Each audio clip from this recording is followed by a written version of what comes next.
Chers amis, distingués membres de la presse, c'est toujours un honneur de venir vers vous avec cette certitude que ce que nous disons dans cette salle sera clamé sur le toit pour que le monde entier puisse entendre. Je m'adresse à vous au nom des églises du continent africain. Comme nous le savons, l'Afrique est une terre riche en biodiversité, en minerais, parfois de minerais rares, et aux cultures très variées. Mais ce continent est appauvri par des siècles d'extractivisme, d'esclavage et d'exploitation. L'Afrique n'est pas un continent pauvre, comme on le dit souvent, mais c'est plutôt un continent pillé, un continent saccagé, vandalisé.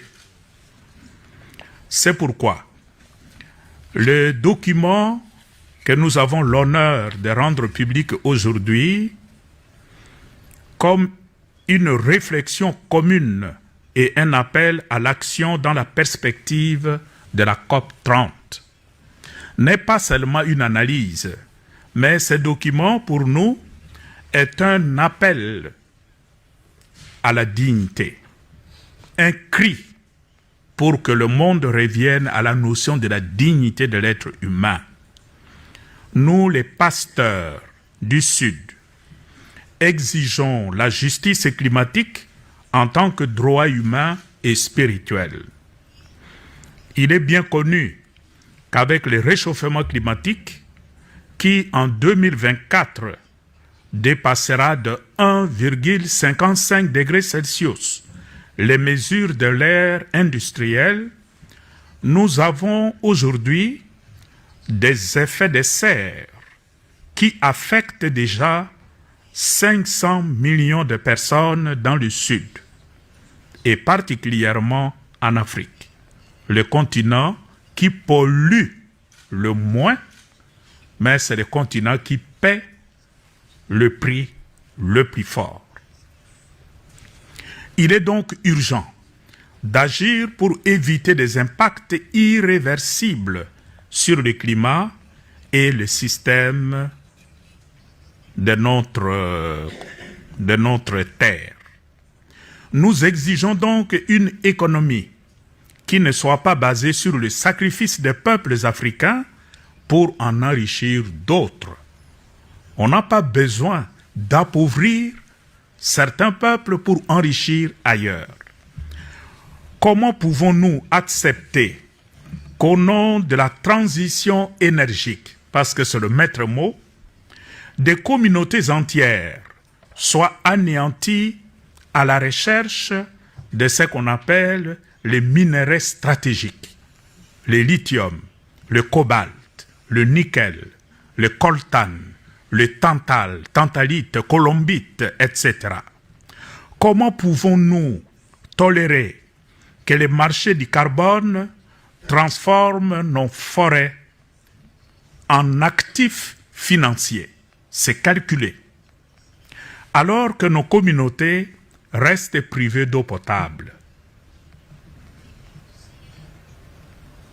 La course aux minerais stratégiques est aujourd'hui, surtout en Afrique, à l'origine de la prolifération de groupes armés.